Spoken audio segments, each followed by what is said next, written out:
नमस्कार साथियों, उम्मीद करता हूँ आप बढ़िया होंगे और आपकी पढ़ाई बड़ी मस्त चल रही होगी।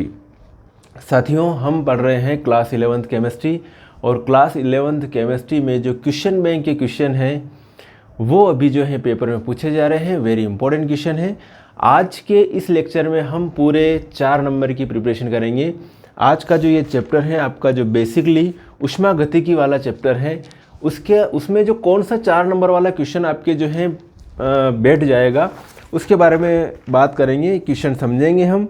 आपकी जो ऊष्मागतिकी वाली जो यूनिट है वो साथियों 6 नंबर की है। 2 नंबर का वस्तुनिष्ठ का आएगा प्रश्न और 4 नंबर का एक क्वेश्चन पूछा जाएगा। तो मैंने आपसे पहले कहा था कि जो 4 नंबर 5 नंबर 3 नंबर वाले क्वेश्चन हैं वो इम्पोर्टेंट में से बैठते हैं और उनको अच्छे से करिएगा। पूरे मार्क्स लेके आने हैं अपने को। चलिए, अब पहला इम्पोर्टेंट क्वेश्चन है ऊष्मागतिकी का। उत्क्रमणी और अनुत्क्रमणी प्रक्रम में क्या अंतर है? उत्क्रमणी और अनुत्क्रमणी प्रक्रम क्या होते हैं? 2 प्रकार के होते हैं। उत्क्रमणी और अनुत्क्रमणी प्रक्रम जो है 2 प्रकार के होते हैं। साथियों, कोई भी जो रिएक्शन से की अपन बात करें तो जब आपका ए है रिएक्टेंट और रिएक्टेंट से क्या बन रहा है? प्रोडक्ट, बी प्रोडक्ट बन रहा है। अगर बी से वापस ए आपको मिल जाए तो इसे कहेंगे अपन उत्क्रमणी। इसे क्या कहेंगे अपन? उत्क्रमणी। और यदि आपको जो है वापस न मिले, ध्यान से देखना, ए आपका प्रोडक्ट है और ये जो है ए आपका रिएक्टेंट है और प्रोडक्ट बन रहा है आपका बी। वापस बी से ए न बने, ए से बी बन सकता है लेकिन बी से वापस ए न बने, मतलब रिएक्टेंट से आपका जो है प्रोडक्ट तो बन रहा है लेकिन वो प्रोडक्ट वापस रिएक्टेंट में कन्वर्ट ना हो तो इसे कहेंगे अपन अनुत्क्रमणी प्रक्रम। इसमें रिएक्टेंट प्रोडक्ट में कन्वर्ट हो रहा है और प्रोडक्ट वापस रिएक्टेंट में कन्वर्ट हो सकता है। ये कंडीशन होती है उत्क्रमणी प्रक्रम की। चलिए, इसमें क्या क्या डिफरेंस है भाई साहब? उत्क्रमणी प्रक्रम होते हैं वो क्या होते हैं? अति मंद गति से होते हैं। उत्क्रमणी प्रक्रम मंद गति से होते हैं, धीरे धीरे होते हैं। अनुत्क्रमणी जो होते हैं तीव्र गति से होते हैं। क्या होते हैं? तीव्र गति से होते, फास्टली हो जाते हैं अनुत्क्रमणी प्रक्रम। प्रत्येक क्षण परिवेश के साथ साम्य पर रहता है।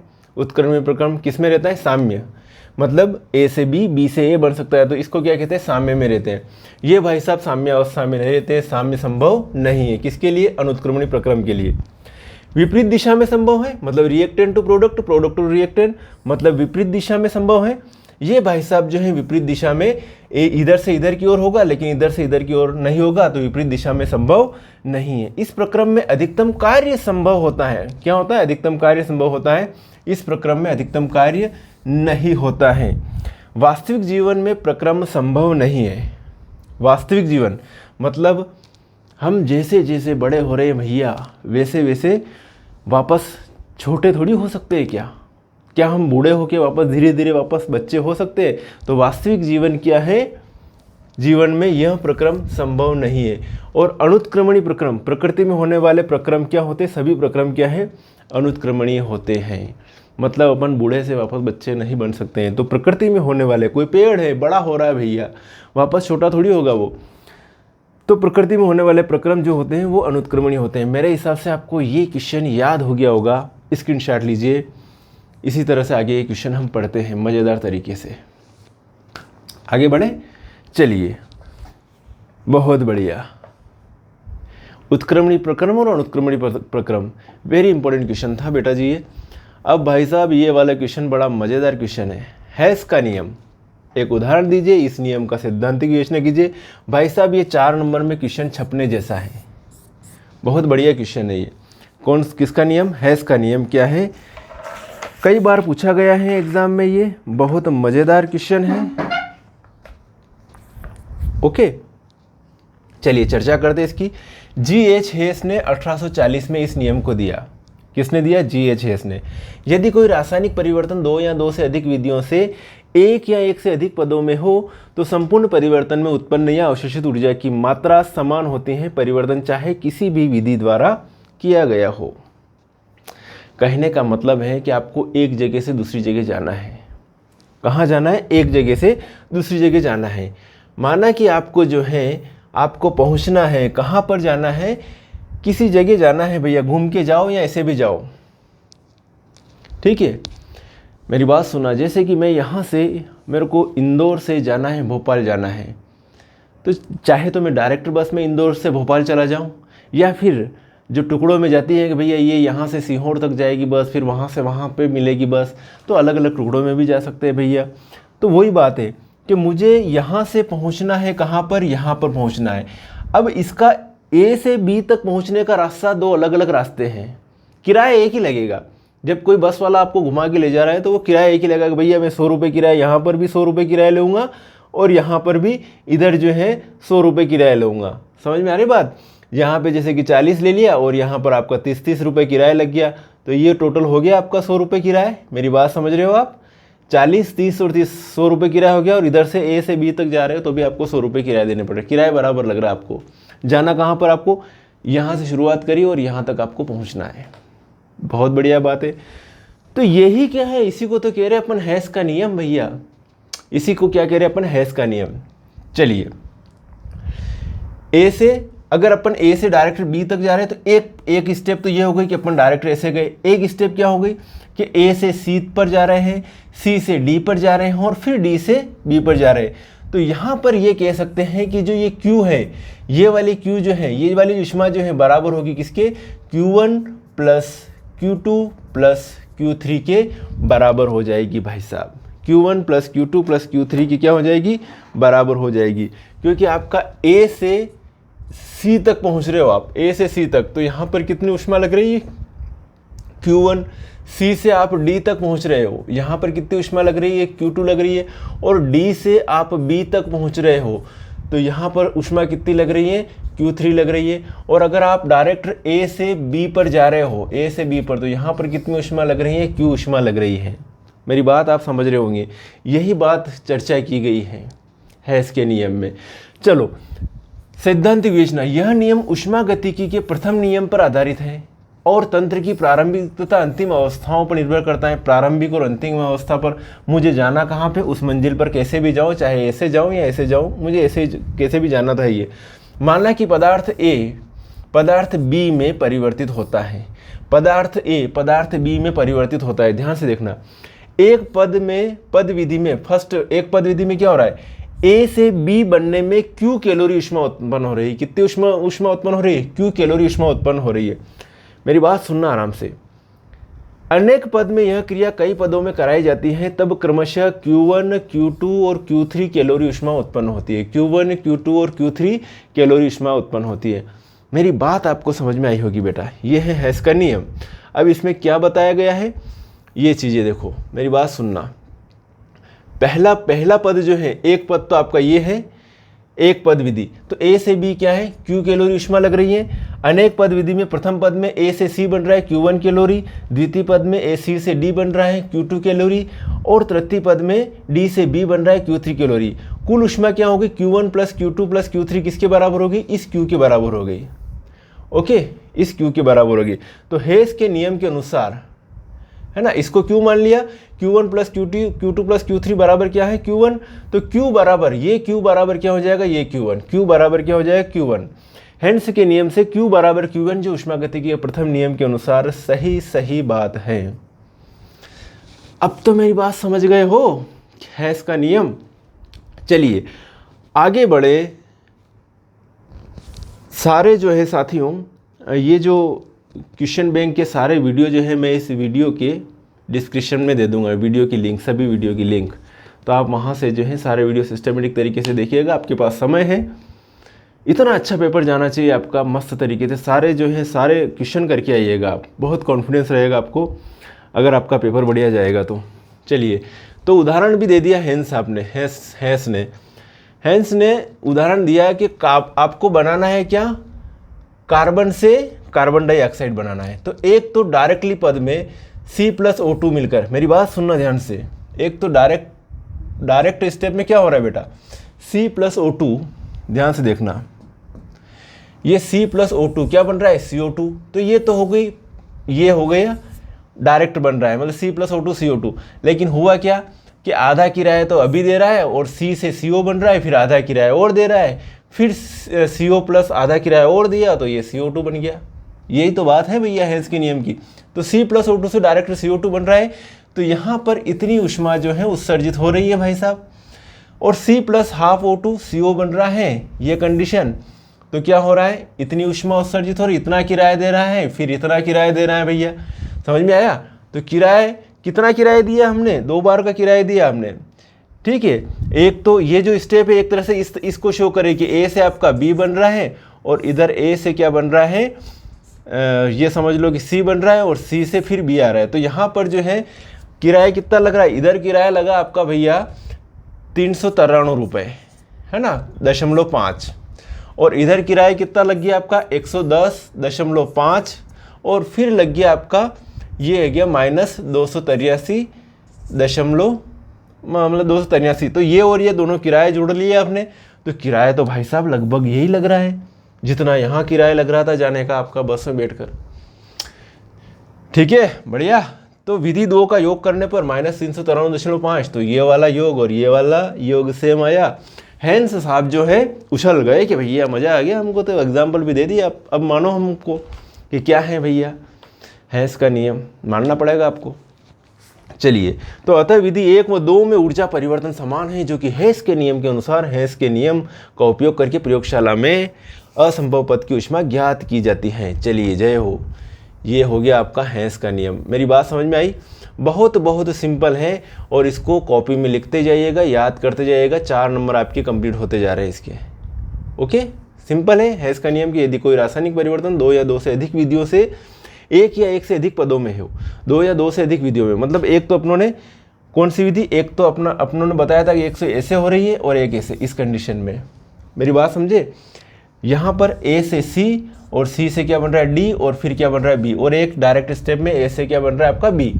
तो यदि कोई रासायनिक परिवर्तन 2 या 2 से अधिक विधियों में 1 या 1 से अधिक पदों में हो, तो संपूर्ण परिवर्तन में उत्पन्न या अवशोषित ऊर्जा की मात्रा समान होती है। परिवर्तन चाहे किसी भी विधि से किया जाए, कैसे भी करवाओ आप। ये भाई साहब आपका हैंस का नियम हो गया। चलिए, स्क्रीनशॉट लेते जाइएगा, याद भी करते जाइएगा, मेरे हिसाब से आपको याद हो गया होगा। चलो, अब आया बड़ा मस्त क्वेश्चन, ऊष्मागतिकी का प्रथम नियम क्या है। फर्स्ट लॉ ऑफ थर्मोडायनेमिक्स, ऊष्मागतिकी का प्रथम नियम क्या है। बड़ा मज़ेदार है ये, करोगे? चलिए, करना तो पड़ेगा ही। अगर वो क्वेश्चन नहीं आया, पहला वाला क्वेश्चन जो मैंने बताया था, उत्क्रमणी प्रक्रम अनुत्क्रमणी प्रक्रम नहीं आया, तो हैंस का नियम आ जाएगा, ये भी सरल है। वो नहीं आया था भाई साहब, ये बैठ जाएगा, कौन सा क्वेश्चन तो आएगा ही आएगा। चलो, ये भी नहीं आएगा तो और बताएंगे, वो तो आएगा, कुछ तो आएगा। आगे बढ़े, ऊष्मागतिकी का प्रथम नियम, बहुत मज़ेदार क्वेश्चन है ये। तो किसने दिया था भाई साहब ऊष्मागतिकी का प्रथम नियम?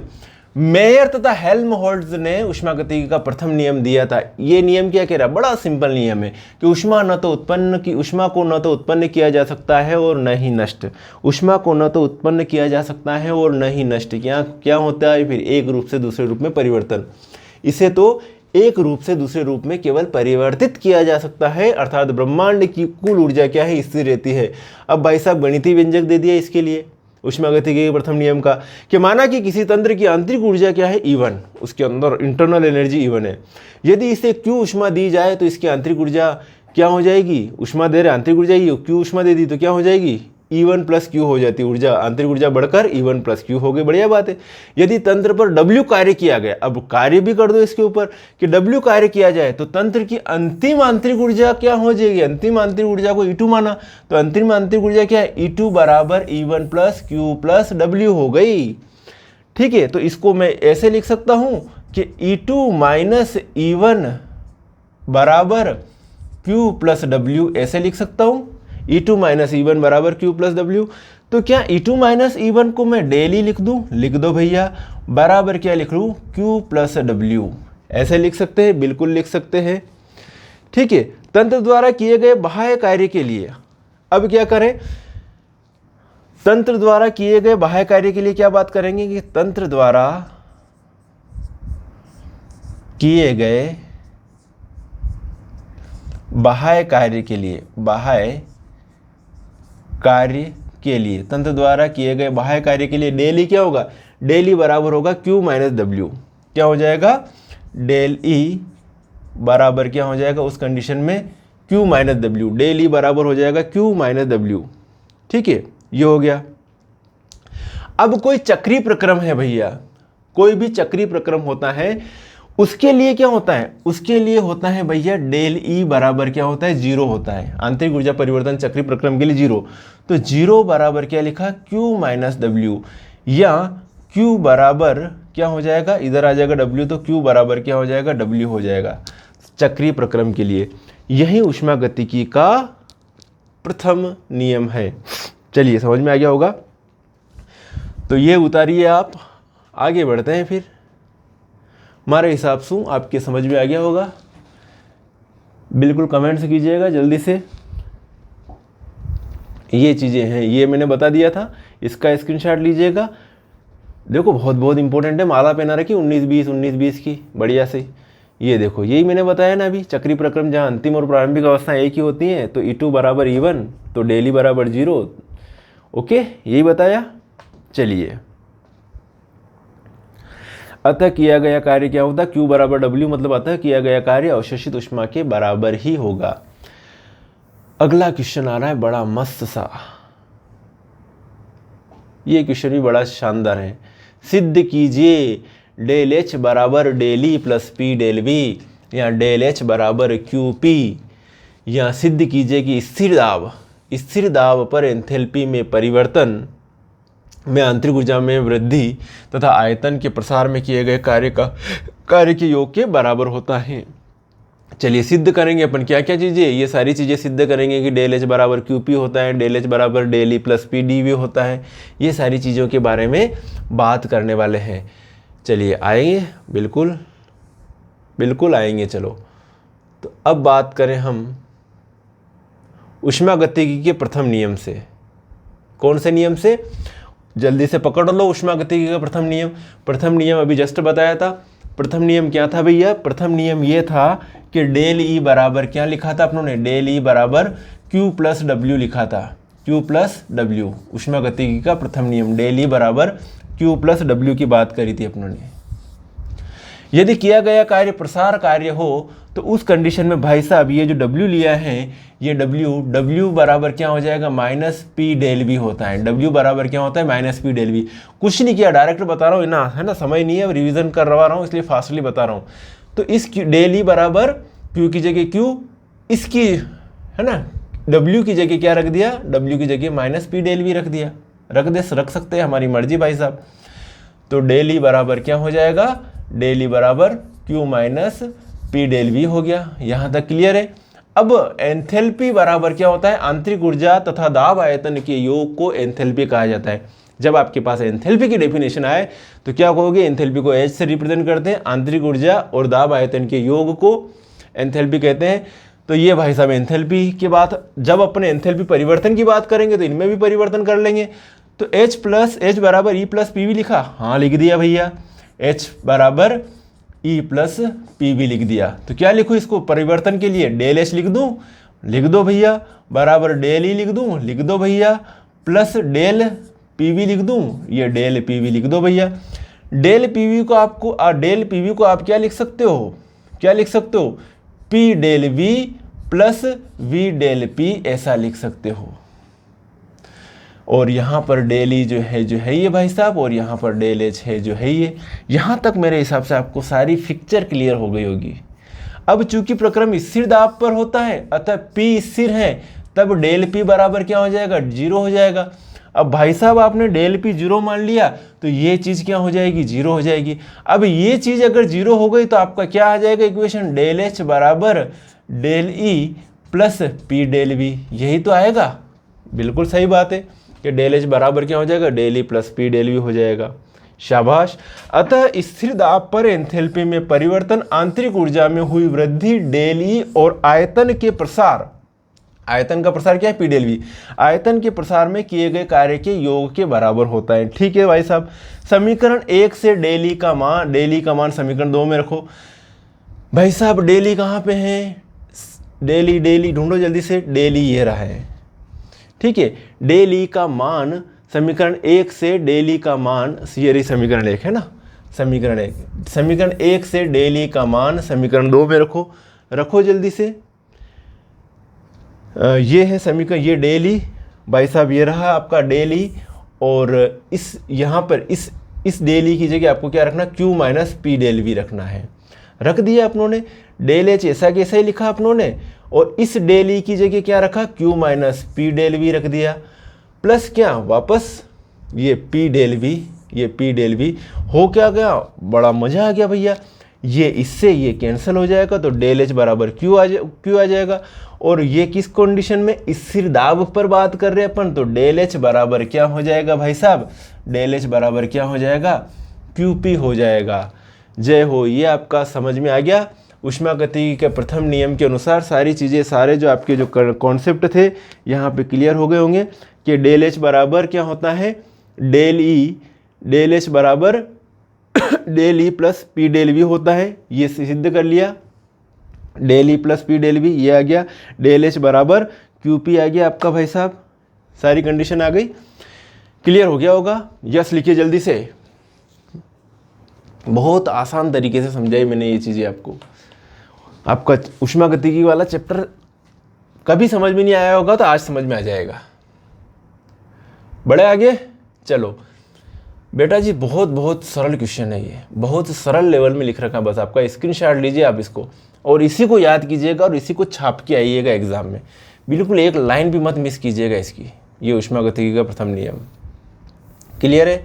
अब भाई साहब आगे बात करेंगे। अगला क्वेश्चन आ रहा है आपके लिए हाजिर। एंथैल्पी परिवर्तन तथा आंतरिक ऊर्जा परिवर्तन को परिभाषित करते हुए इनमें संबंध बताइए। जय हो, किस किस में संबंध, ये भी पूछा गया है, ये भी इंपॉर्टेंट क्वेश्चन है पुराने सालों में। क्या है, डेल एच बराबर क्या है, del E plus del N R T. Enthalpy परिवर्तन तथा आंतरिक ऊर्जा परिवर्तन को परिभाषित करते हुए संबंध बताइए। या एंथैल्पी किसे कहते हैं, सिद्ध करना आपको, डेल एच बराबर del E plus del N R T, इसको आपको सिद्ध करना है। करेंगे सिद्ध। चलिए, एंथैल्पी एक अवस्था फलन है। क्या होता है ये, अवस्था फलन है एंथैल्पी, ठीक है। यह पदार्थ के अंतर्निहित या पूर्ण ऊष्मा की माप है। इसे किससे प्रदर्शित करते हैं, एंथैल्पी को H से, और एंथैल्पी परिवर्तन को किससे, डेल एच से। माना कि स्थिर दाब पर किसी तंत्र की प्रारंभिक अवस्था में एंथैल्पी क्या है, H1 है, प्रारंभिक अवस्था में H1 है, बढ़िया बात है। तो प्रारंभिक अवस्था में आंतरिक ऊर्जा क्या होगी, E1 होगी, वेरी गुड। आयतन क्या होगा, V1 होगा। और इसी दाब पर Q ऊष्मा पाकर जैसे ऊष्मा देंगे उछल जाएंगे। एंथैल्पी H1 से क्या हो जाएगी, H2 हो गई भैया। आंतरिक ऊर्जा E1 से क्या हो गई, E2 हो गई। आयतन V1 से क्या हो गया, V2 हो गया। जय हो। तो ये जो इक्वेशन है, H बराबर अपन क्या लिखते हैं, एंथैल्पी बराबर क्या लिखते हैं, E प्लस पी वी, ठीक है। प्रारंभिक अवस्था के लिए क्या बात करेंगे, H1 बराबर E1 प्लस PV1। मेरी बात समझ में आई। प्रारंभिक अवस्था के लिए क्या बात करूंगा मैं, H1 बराबर E1 प्लस PV1, और अंतिम अवस्था के लिए H2 बराबर E2 प्लस PV2। जय हो। अब क्या कर रहे हैं, अंतिम अवस्था की एंथैल्पी में से प्रारंभिक अवस्था की एंथैल्पी घटा दो भैया। तो ये H2 माइनस H1 लिख दूं, इसको H2 माइनस H1 लिख दूं भैया, E2 माइनस E1 लिख दूं, लिख दे भैया, प्लस क्या लिखूं, P दोनों में कॉमन ले लें, V2 माइनस V1 लिख दें, लिख दो भैया। तो डेल एच बराबर क्या हो जाएगा, del E plus del H. H2 minus H1 को डेल एच लिख सकते हैं, E2 माइनस E1 को डेल ई लिख सकते हैं, और इस भाई साहब V2 माइनस V1 को डेल वी लिख सकते हैं, और ये P तो है ही है भाई साहब।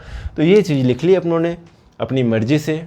यहाँ तक क्लियर है आपको, मेरे हिसाब से क्लियर होगी ये चीज़, हो गई क्लियर। आगे बढ़े, आगे बात करते हैं। अतः स्थिर दाब पर एंथैल्पी में परिवर्तन, अतः स्थिर दाब पर एंथैल्पी में परिवर्तन आंतरिक ऊर्जा में हुई वृद्धि डेल ई और कार्य पी डेल वी के योग के बराबर होता है। बढ़िया बात है कि एंथैल्पी डेल एच कण के बराबर है, डेल ई ने पी डेल वी के बराबर भी की। अब क्या माने, अब माना कि प्रारंभ में किसी आदर्श गैस के N1 मोल थे और क्रिया समाप्त होने के अंत में N2 मोल हैं। जय हो। तो आइडियल गैस जो होती है वो क्या होती है भाई साहब, PV is equal to NRT। तो इसको प्रारंभिक अवस्था के लिए PV1 बराबर N1 RT लिख दूँ, लिख दो भैया। PV2 बराबर N2 RT लिख दो भैया, अपना ही राज चल रहा है। तो PV2 minus V1, P common लिया, V2 माइनस V1, तो N2 माइनस क्या लिखा, N1 RT लिख दिया। तो इसको क्या लिख सकता हूँ, PV2 minus V1, V2 minus V1 को क्या लिखा, डेल भी लिखा। N2 माइनस N को क्या लिखा, डेल N लिखा, और भाई साहब ऐसे कैसे RT लिख दिया। तो P डेल V बराबर del N RT P del V बराबर डेल एन आर टी, यहाँ तक समझ में आ गया। तो समीकरण 2 में पी डेल वी का मान रख दो। तो भाई साहब ये पी डेल वी और इसकी जगह अपनों ने मान रख दिया कि डेल एच बराबर del E plus del N R T. तो हमारे हिसाब तो आपके बिल्कुल अच्छी तरह से भेजा में फिट भी की होगा, यह चीज़ भेजे में फिट हो गई होगी आपकी, और होनी भी चाहिए। ठीक है, तो ये क्वेश्चन भी आपका कंप्लीट है, 4 नंबर का क्वेश्चन है। ऐसे ऐसे सिंपल क्वेश्चन है कि यहाँ से इस यूनिट से तो क्वेश्चन मैं हिलने नहीं दूंगा, क्वेश्चन बैठना ही चाहिए। ओके, चलिए, आपके पास छुट्टियां हैं और ऐसा नहीं कि छुट्टियों में इधर उधर घूमते रहें। अब ये आया क्वेश्चन एक और इम्पोर्टेंट है, निम्नलिखित निम्न पर टिप्पणी लिखो। लिखना पड़ेगा भैया टिप्पणी किसके ऊपर, एक तो संभवन ऊष्मा के ऊपर और एक गलन की एंथैल्पी। गलन की एंथैल्पी बोले तो जैसे कि बर्फ ठोस से लिक्विड में कन्वर्ट हो रहा है, तो यहाँ पर जो ऊष्मा निकलेगी उसको कहेंगे गलन की एंथैल्पी। ओके, ऊष्मा जो अवशोषित होगी।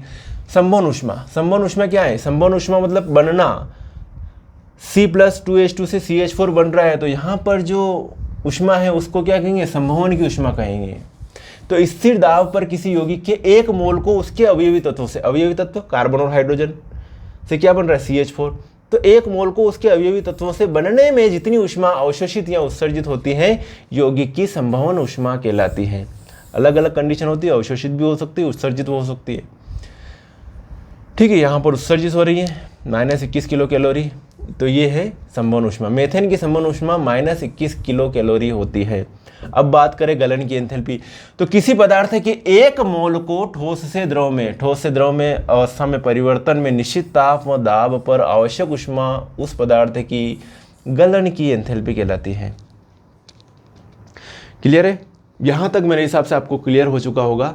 बहुत ही सिंपल वे में आपको समझा रहा हूँ। जो बच्चा अगर पूरा वीडियो देखे रहा होगा वो तो गदगद हो गया होगा कि मज़ा आ गया इस वीडियो को देखकर। अगर पूरा वीडियो देखोगे तो बस हिम्मत होनी चाहिए देखने की, विश्वास ट्रस्ट करना पड़ता है। अब देखो, अभिक्रिया की ऊष्मा को प्रभावित करने वाले कारक कौन कौन से अभिक्रिया की ऊष्मा को प्रभावित करते हैं कारक। एक तो स्थिर दाब या स्थिर आयतन की अवस्था, ये दोनों अभिक्रिया ऊष्मा को प्रभावित करते हैं। स्थिर दाब या स्थिर आयतन की अवस्था, तो ऐसी अभिक्रिया जिनमें केवल ठोस या द्रव पदार्थ भाग लेते हैं। अब भैया ठोस और द्रव पदार्थ भाग ले रहे हैं, कौन से, सिर्फ ठोस और द्रव, तो वहां पर दाब और आयतन का क्या प्रभाव पड़ेगा, जो होगा तो उनमें आयतन परिवर्तन नगण्य होता है, तब QP और QV के मान समान होते हैं। बढ़िया बात है। अगर आयतन में कोई चेंज नहीं हो रहा है, परिवर्तन नगण्य है, तो क्या होगा, दाब क्या बिगाड़ेगा, कुछ भी नहीं बिगाड़ेगा। यदि किसी गैसीय अभिक्रिया में आयतन परिवर्तन होता है, अब गैसीय अभिक्रियाओं का तो पड़ेगा भैया कि गैसीय अभिक्रिया में आयतन परिवर्तन होता है, तो डेल एच और डेल ई के मान भी भिन्न भिन्न होते हैं, दाब भी चेंज हो जाता है, ताप भी, आयतन भी चेंज हो जाता है। अब बात करें भौतिक अवस्था, वे अभिक्रिया जिनमें केवल ठोस एवं द्रव भाग लेते हैं, उनके QP और QV के मान में कोई अंतर नहीं होता। बढ़िया बात है भौतिक अवस्था में। लेकिन गैसीय अभिक्रियाओं में आपका जो QP है, स्थिर दाब पर ऊष्मा और स्थिर आयतन पर ऊष्मा के मानों में अंतर हो जाता है। बहुत बढ़िया। तो यहाँ पर देखो, ये वाली जो है सेम है, गैस है। यहाँ पर ये भाई साहब गैस और यहाँ पर लिक्विड हो रहा है, तो यहाँ पर एंथैल्पी परिवर्तन इतना है और यहाँ पर एंथैल्पी परिवर्तन इतना होगा, ये होगा भाई साहब। क्लियर है? ताप परिवर्तन पर अभिक्रिया ऊष्मा बदल जाती है। जैसे ही ताप में परिवर्तन होता है तो अभिक्रिया ऊष्मा बदल जाती है। डेल H2 बराबर del H1 plus CP T2 minus T1, स्थिर दाब पर ऊष्माधारिता। CP मतलब स्थिर दाब पर ऊष्माधारिता है। मेरे हिसाब से यहाँ तक क्लियर हो गया होगा। चलिए आगे बढ़े, बहुत बढ़िया क्वेश्चन करवा रहा हूँ आज। अगला क्वेश्चन है आपका, बड़ा मस्त क्वेश्चन है, ऊष्माक्षेपी और ऊष्माशोषी अभिक्रिया को उदाहरण समझाइए। सिंपल है कि वह अभिक्रिया जिसमें ऊष्मा उत्पन्न होती है ऊष्माक्षेपी अभिक्रिया कहलाती है। जैसे N2 + 3H2 NH3 बन रहा है, ये वाली जो अभिक्रिया ऊष्माक्षेपी अभिक्रिया है। ऊष्माशोषी अभिक्रिया वह अभिक्रिया जिसमें ऊष्मा शोषित होती है ऊष्माशोषी अभिक्रिया कहलाती है। N2 + O2 से 2NO बन रहा है, ये वाली ऊष्माशोषी अभिक्रिया है। यहाँ पर क्या हो रहा है, यहाँ N2 व H2 से क्रिया होने पर NH3 बनती है। क्या बन रही है, NH3 बनती है। यहाँ ऊष्मा उत्पन्न होती है, क्या होती है, ऊष्मा उत्पन्न होती है। और इसमें क्या हो रहा है, N2 + O2 से क्रिया होने पर NO बनती है, परंतु ऊष्मा देनी है। यहाँ पर ऊष्मा क्या होती है, देनी है। अर्थात अभिक्रिया में ऊष्मा का क्या हो रहा है, शोषण हो रहा है। ऊष्मा देनी पड़ रही है, ऊष्मा का शोषण हो रहा है। चलिए अगला क्वेश्चन है आपका, ये क्वेश्चन भी बड़ा मस्त है। आंतरिक ऊर्जा परिवर्तन के निर्धारण हेतु बम्ब कैलोरीमीटर। आंतरिक ऊर्जा परिवर्तन के निर्धारण हेतु भाई साहब हम बात करेंगे बम्ब कैलोरीमीटर की। इसके बाद एक क्वेश्चन और वेरी वेरी इंपॉर्टेंट क्वेश्चन आ रहा है, वीडियो एंड 4 नंबर के क्वेश्चन फिक्स आपके इनमें से, इतना तो याद कर सकते हो भाई। बम्ब कैलोरीमीटर का नामांकित चित्र बनाइए, इसके द्वारा आंतरिक ऊर्जा कैसे ज्ञात करेंगे। तो ये भाई साहब बम्ब कैलोरीमीटर नामांकित चित्र क्या है, ये बम्ब कैलोरीमीटर। बड़ा मस्त चित्र है ये बम्ब कैलोरीमीटर।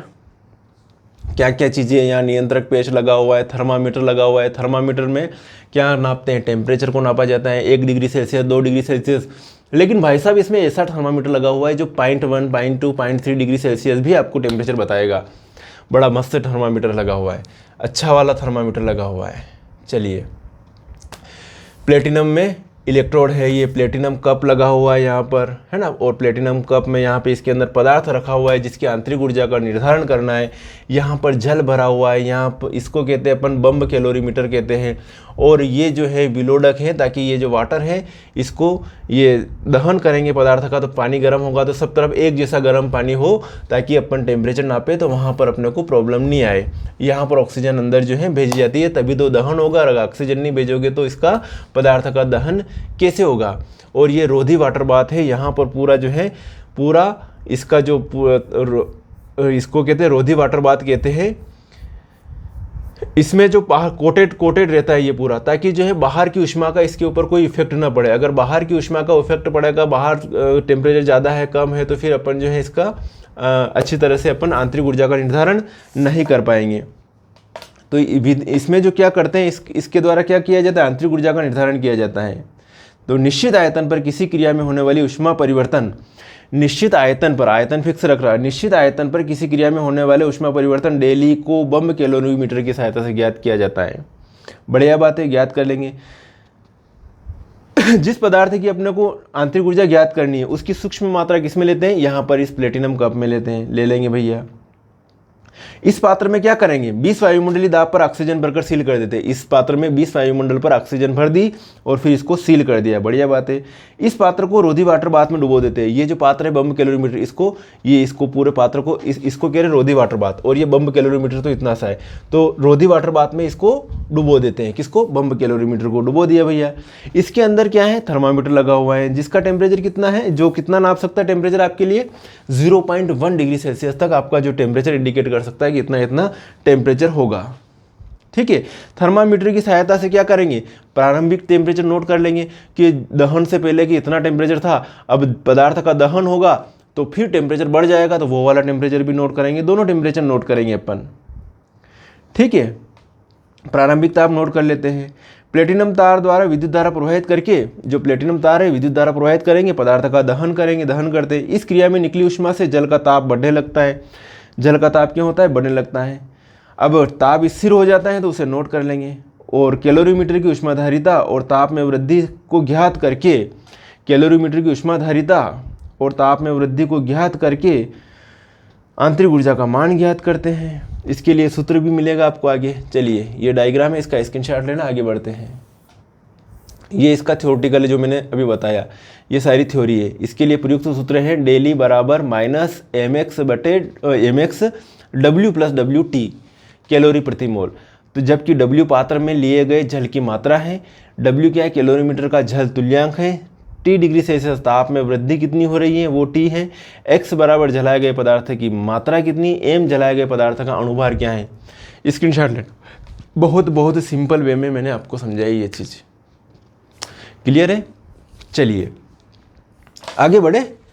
अगला जो क्वेश्चन है आपका लास्ट क्वेश्चन है, इसके बाद क्वेश्चन ही नहीं है, क्या बात करें। तो तैयार हो इसको समझने के लिए। हाँ, ये तो समझोगे ही समझोगे। यो question very very important question है। ये वाला क्वेश्चन VIMP है। कही है यो VIMP, बड़ो मस्त क्वेश्चन है। इसमें क्या है, ये बड़ा इतना सरल क्वेश्चन है कि क्या बात करूं मैं।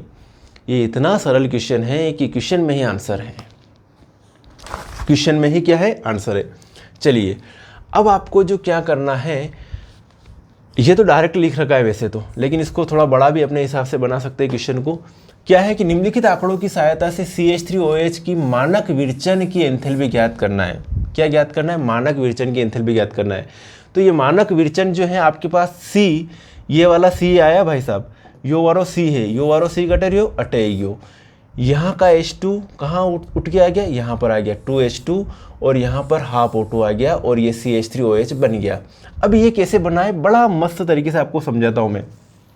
हो क्या रहा है, ये आपको 3 इक्वेशन ये प्रश्न दे रखा है, ये क्वेश्चन हल तो यहाँ से चालू हुआ। अगर आपके ये प्रश्न आया तो ये तीनों चीज़ें लिखी हुई आएगी, ये चीज़ें लिखी हुई आएगी, मतलब प्रश्न बहुत बड़ा है, आंसर बहुत छोटा है। मेरी बात सुनना, अब देखना आपके पास में, ध्यान से देखना मेरी बात को अगर ध्यान से समझोगे तो मज़ा आ जाएगा।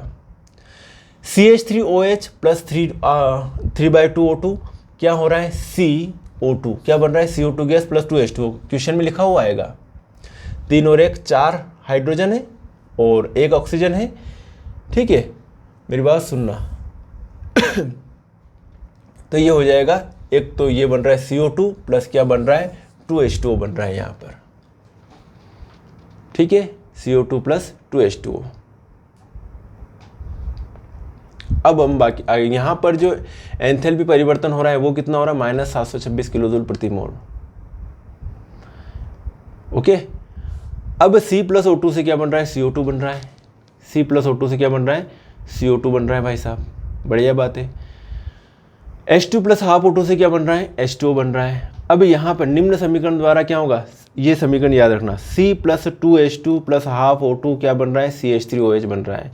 C plus 2H2 plus half O2 क्या बन रहा है, CH3OH। C 2 दूनी 4, 4 हाइड्रोजन, हाफ O2 का मतलब क्या हो जाएगा आपके पास, 1 ऑक्सीजन, हाफ O2 मतलब 1 ऑक्सीजन। क्लियर है, मेरी बात समझे कि नहीं समझे, हाफ O2 मतलब क्या हो जाएगा, 1 ऑक्सीजन आ जाएगा आपके पास।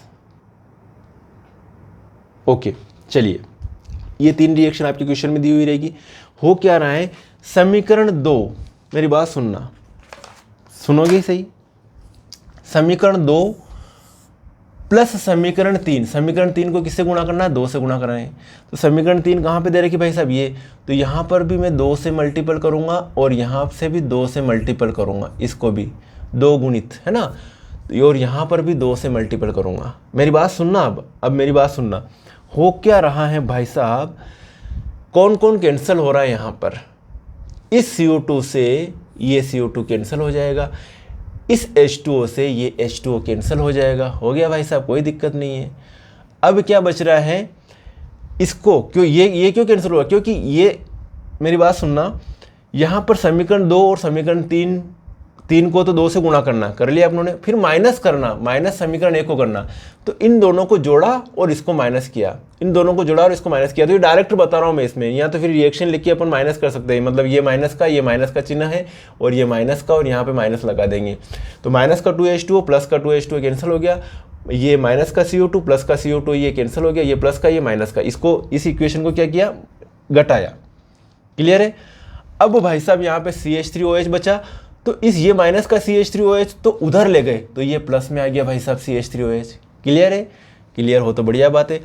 अणी सी ने अपन यूँ को यूँ अटे कटे लिखियो, अब ये 2H2 ये 2H2 अटे कटे लिखिया। अब 2 इंटू 1, मेरी बात सुना, 2 इंटू हाफ कतरावे, 2 इंटू हाफ कितना होता है, 1 होता है। आधे को ये 2 से गुणा करेंगे तो 1 होता ना, तो 1 O2 तो भाई साहब ये रहा और 1 O2 ये, 2 O2 रहे, और यहाँ पे माइनस होगा कितना, 3/2 मतलब 1.5 O2, तो बचा कि आपके पास हाफ O2। जय हो, ये कि यही चीज़ तो बतानी है। तो ये हो गया आपका ये रिएक्शन से ये कैसे लिखा आ गया होगा समझ में।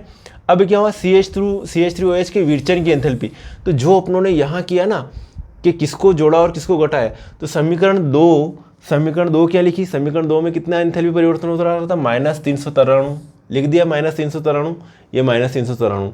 फिर समीकरण 3 में 2 का गुणा करेंगे तो कितना, 286 से 2 का गुणा कर रहे हैं, तो ये अपने को इसको गुणा करना पड़ेगा, 286 गुणित 2, तो भाई साहब ये आ जाएगा 572, कतरो ही जाएगा घटे, 286 गुणित 2, तो ये आ जाएगा 572 आ जाएगा, ठीक है।